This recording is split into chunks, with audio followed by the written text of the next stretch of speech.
Escuché de unos enamorados que estaban platicando y haciéndose promesas de amor. Y el varón le dice a la mujer: mi amor, te amo tanto que por ti sería capaz de ir a la luna, que por ti sería capaz de traspasar los mares, que de ti sería capaz de todo porque te amo mucho, te amo demasiado. Por ti soy capaz de bajarte el cielo y las estrellas. Y estaba hablándole así a la muchacha, a su enamorada. Y cuando se despidió, le dice la muchacha: mi amor, ¿y mañana vienes a verme? Y el joven le dice: si no llueve, sí vengo. Eso nos habla de que a veces nuestras palabras exceden de realmente lo que sentimos por una persona. Y en este caso yo quiero hablarles del amor que sentimos por Dios. Seguramente a veces cuando estamos orando, cuando estamos cantando, cuando estamos en una reunión, le decimos a Dios te amo, pero cuando se presenta una circunstancia, no demostramos realmente que lo amamos. Hoy quiero compartirles acerca de una porción de Efesios capítulo 6, verso 24, que dice así: la gracia sea con todos los que aman a nuestro Señor Jesucristo, con amor inalterable. Amén. Aquí encontramos una palabra que es inalterable, amor inalterable. El diccionario secular dice que la palabra inalterable quiere decir que no se puede alterar, no se puede cambiar, no se puede modificar o no se puede remover. Es un amor que no varía, no cambia. Y oír del amor de Dios hacia nosotros pues es muy común. Todos sabemos que Dios nos ama incondicionalmente, que Dios nos ama todo el tiempo, que su amor no varía. Él sí nos ama de una manera incondicional e inalterable, pero nosotros amamos a Dios de una forma inalterable. Tendríamos que pensar en esto. Ojalá que el mensaje de hoy nos haga reflexionar acerca de nuestro amor a Dios y poner podemos decir así, un parámetro de decir qué tanto amo a Dios. A veces a los seres humanos es muy fácil decirles ya no te amo. Seguramente usted ha escuchado que un padre de familia le dice a un hijo cuando se porta mal: ya no te amo. Tal vez un amigo a otro amigo o amiga a otra amiga, cuando se sienten defraudados, dice: ya no te amo. O el esposo a la esposa. Con frecuencia oímos hoy en día esposos decirles a la esposa: es que ya no te amo. Y también del otro lado, viceversa, la mujer diciéndole al varón: es que ya no te amo. Y entonces quiere decir que ese tipo de amor que sentíamos es un amor que se puede alterar con cualquier circunstancia, que se puede alterar con cualquier prueba que se ponga. Nuestro amor tiene que ser probado para que nosotros demostremos que el amor que sentimos por Dios es un amor inalterable. Quiero compartir de 4 cosas que pudieran alterar el amor de Dios, el amor que sentimos hacia Dios. La primera cosa es la tentación. Dice 1 Corintios capítulo 10, versos 12 y 13: así que el que piensa estar firme, mire que no caiga. No os ha sobrevenido ninguna tentación que no sea humana, pero fiel es Dios, que no os dejará ser tentados más de lo que podéis resistir, sino que dará juntamente con la tentación la salida para que podáis soportar. Así que el que piensa que está firme, dice aquí, es aquel que piensa que su amor a Dios es inalterable, que nada nos va a mover, dice: mire que no caiga. Pero inmediatamente nos habla de las tentaciones, pero también nos dice que ninguna tentación a la que seamos sometidos, dice aquí, no va a ser sobrehumana, más allá de ser humana. Dice que Dios no nos va a dejar ser tentados más allá de lo que podamos soportar, sino que juntamente con la tentación nos dará la salida. Entonces ser tentado no es pecado. Jesús mismo fue tentado en el desierto por el mismo Satanás que se presentó delante de él, pero Jesús no cayó en la tentación. Y el libro de los Hebreos nos dice, Hebreos capítulo 4, verso 14 al 16: Por lo tanto, teniendo un gran sumo sacerdote que traspasó los cielos, Jesús, el Hijo de Dios, retengamos nuestra profesión, porque no tenemos un sumo sacerdote que no pueda compadecerse de nuestras debilidades, sino uno que fue tentado en todo según nuestra semejanza, pero sin pecado. Acerquémonos, pues, confiadamente al trono de la gracia para alcanzar misericordia y hallar gracia para el oportuno socorro. Jesús, en su condición humana, fue tentado, dice, en todo conforme a nuestra semejanza. No hay tentación que el ser humano sea sometido, que Jesús no fue sometido también. Pero dice la palabra de Dios que en Jesús no se halló pecado porque nunca cayó en la tentación. Y al final de esta escritura que acabamos de leer dice: acerquémonos pues confiadamente al trono de la gracia. Y el versículo que leímos al inicio dice: la gracia sea con todos los que aman a nuestro Señor Jesucristo. Es decir, la gracia es la única que nos capacita para poder permanecer con un amor inalterable delante de Dios. La segunda cosa es la prueba. Dice la palabra de Dios en la parábola del sembrador que la semilla cayó en 4 terrenos. La primera cayó junto al camino, la segunda cayó sobre rocas, sobre piedras, la tercera sobre espinos y la cuarta cayó en buena tierra. Y la que cayó sobre las rocas, dice el versículo 13 de Lucas 8:13, los de sobre la piedra son los que, habiendo oído, reciben la palabra con gozo, pero estos no tienen raíces, crecen por algún tiempo y en el tiempo de la prueba se apartan. En el tiempo de la prueba.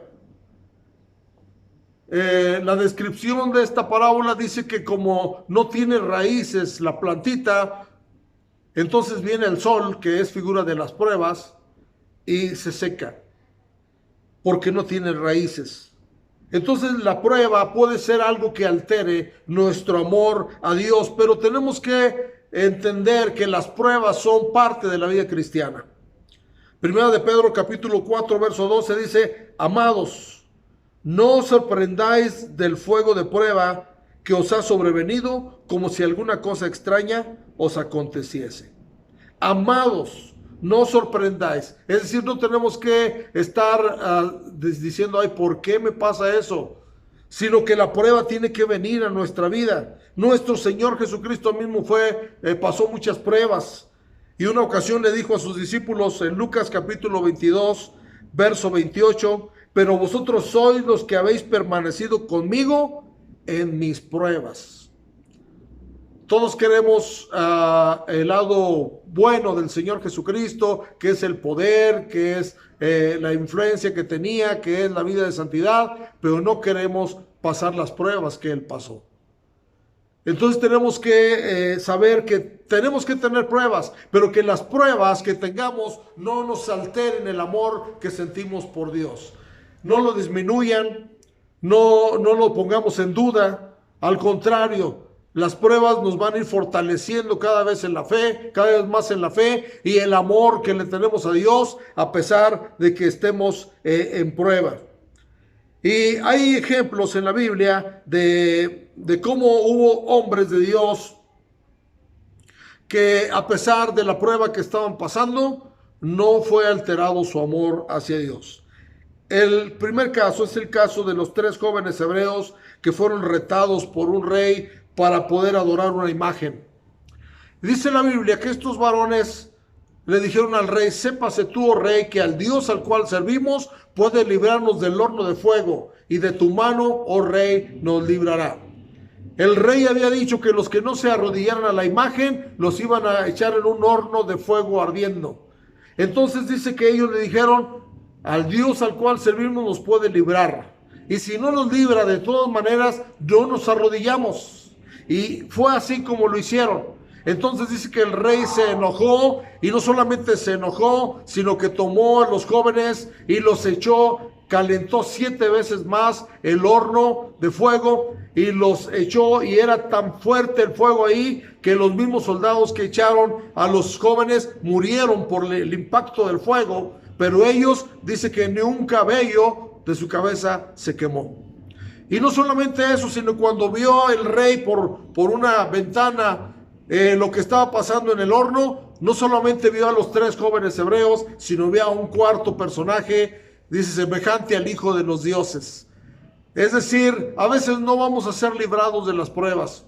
Tenemos que entrar a la prueba, pero tenemos que estar seguros que ahí en la prueba Dios va a estar con nosotros, no nos va a dejar. No permitamos que las pruebas alteren nuestro amor a Dios. Que nuestro amor a Dios sea un amor inalterable, sea un amor que no se mueva, que no cambie, que no se modifique a pesar de las pruebas que podamos tener.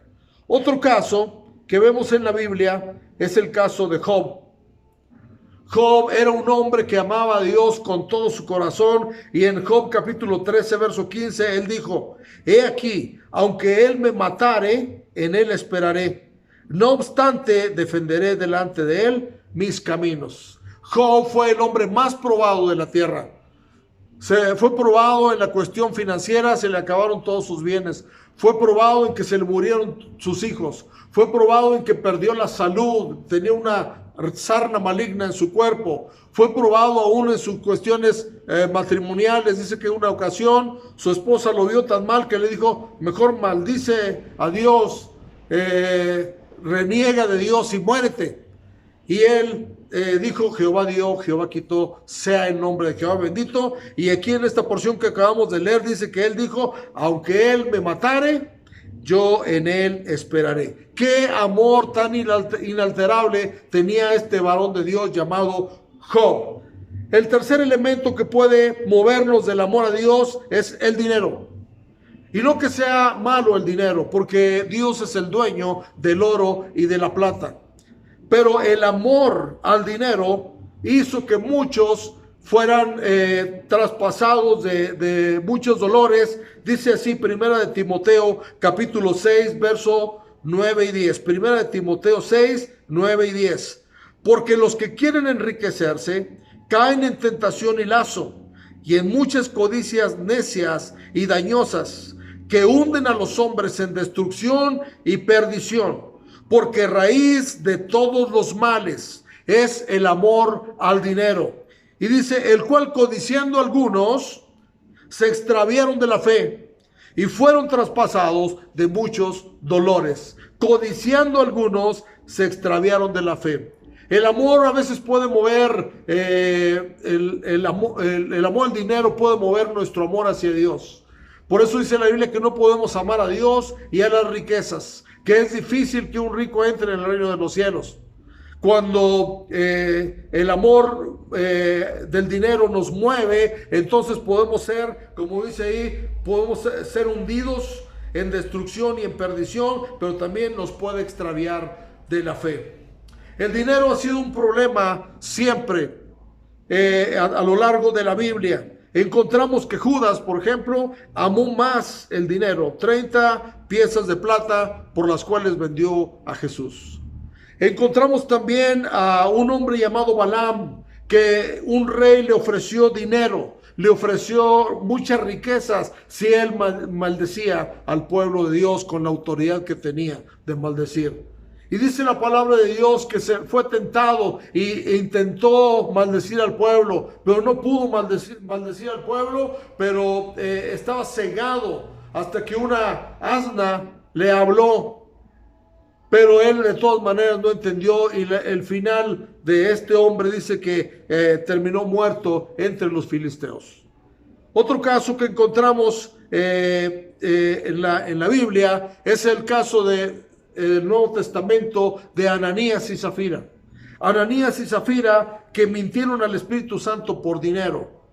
Ellos habían prometido una propiedad para venderla y para llevar de lo que se vendiera al apóstol, para que se repartieran a los pobres. Y dice la Biblia que cuando ellos vieron que era mucho dinero lo que les dieron por el terreno, por la casa, por lo que habían vendido, Entonces ellos se pusieron de acuerdo para decir que la habían vendido en un precio más bajo. Y se pusieron de acuerdo para tentar al Espíritu Santo, para mentir al Espíritu Santo, y fueron con el apóstol Pedro y le dijeron que lo habían vendido. Y el resultado fue catastrófico. Los dos murieron por ese acto, por amar al dinero. Dinero que era de ellos, dinero que ellos mismos no tenían por qué morir. Pero como ellos habían prometido, y dice la Biblia que cuando a Dios hagas promesa, no tardes en cumplirla. Y ellos no quisieron cumplir con Dios al 100 como lo habían prometido. Tengamos cuidado porque el dinero puede movernos del amor a Dios. Y bueno, la cuarta cosa que nos puede mover del amor a Dios es el amor al mundo. El amor al mundo. Primera de Juan capítulo 2, verso 15 dice así: no améis al mundo ni las cosas que están en el mundo. Si alguno ama al mundo, el amor del Padre no está en él. ¿A qué tipo de mundo se está refiriendo? ¿Al cosmos? No. Se está refiriendo a la vida mundana. A la vida mundana, a la que menciona Santiago en su epístola, donde dice que no sabéis que la amistad con el mundo es enemistad contra Dios. Oh almas adúlteras, el adulterio espiritual se da cuando amamos más al mundo que a Dios. Y dice la palabra de Dios que ahí mismo en primera de Juan capítulo 2, en el verso 16, que todo lo que hay en el mundo, los deseos de la carne, los deseos de los ojos y la vanagloria de la vida, no provienen del Padre, sino del mundo. Y luego dice en el otro versículo que sigue, el 17, y el mundo pasa y sus deseos, pero el que hace la voluntad de Dios permanece para siempre. Es decir, no vale la pena que amemos más al mundo que a Dios. Y estamos en una sociedad donde estamos muy tentados a ceder al mundo, a las cosas mundanas. Nos atraen las cosas del mundo, nos atraen las cosas que le ofenden a Dios, y nosotros tenemos que anteponer nuestro amor a Dios. Negarnos a amar las cosas del mundo por amar a Dios, porque nuestro amor a Dios debe ser inalterable. Hubo un hombre que amó más al mundo y era un colaborador del apóstol Pablo. Segunda de Timoteo capítulo 4 verso 10. Dice así, segunda de Timoteo 4:10, porque Demas me ha desamparado, amando este mundo, y se ha ido a Tesalónica. Crescentes fue a Galacia y Tito a Dalmacia. Demas se llamaba este hombre, que desamparó al apóstol en su trabajo apostólico y misionero, amando este mundo. Seguramente usted y yo conocemos a personas que han estado sirviendo a Dios, que han estado integrados en el servicio a Dios, en la alabanza, han estado en la predicación, han estado inclusive en el pastorado, han estado en la iglesia, pero llega un momento en que aman más a este mundo y nos desamparan, como desampararon al apóstol Pablo, porque está una tentación latente ahí. Pero procuremos, mis amados hermanos, que nuestro amor a Dios sea inalterable y que nada de este mundo nos puede apartar del amor a Dios. Termino con Romanos capítulo 8, verso 35 al 39. La postura firme que tenía el apóstol Pablo y que ojalá usted y yo la podamos tener. Dice Romanos 8, 35 al 39, ¿quién nos separará del amor de Cristo? ¿Tribulación o angustia o persecución o hambre, o desnudez, o peligro, o espada? Como está escrito, por causa de ti somos muertos todo el tiempo, somos contados como ovejas de matadero. Antes, en todas estas cosas, somos más que vencedores por medio de aquel que nos amó. Por lo cual estoy seguro que ni la muerte, ni la vida, ni ángeles, ni principados, ni potestades, ni lo presente, ni lo porvenir, ni lo alto, ni lo profundo, ni ninguna otra cosa creada nos podrá separar del amor de Dios que es en Cristo Jesús, Señor nuestro. Aquí encontramos infinidad de cosas que nos pueden atraer para separarnos del amor de Dios. Pero decía el apóstol, estoy seguro que nada me va a separar del amor de Dios. ¿Qué nos separará del amor de Dios? Ojalá que podamos tener esa misma convicción y que no importa lo que venga de prueba, no importa lo que venga de tentación, no importa lo que nos ofrezca el mundo, no importa el dinero que se nos ofrezca, que nada nos mueva del amor que le tenemos a Dios. Recuerda el primer y grande mandamiento: amarás al Señor tu Dios con todo tu corazón, con toda tu alma, con todas tus fuerzas, con toda tu mente, y a tu prójimo como a ti mismo. Que el amor de Dios en cada uno de nosotros hacia Dios sea inalterable. Esa es mi oración, y sigamos firmes en el camino de Dios. Que el Señor les bendiga abundantemente.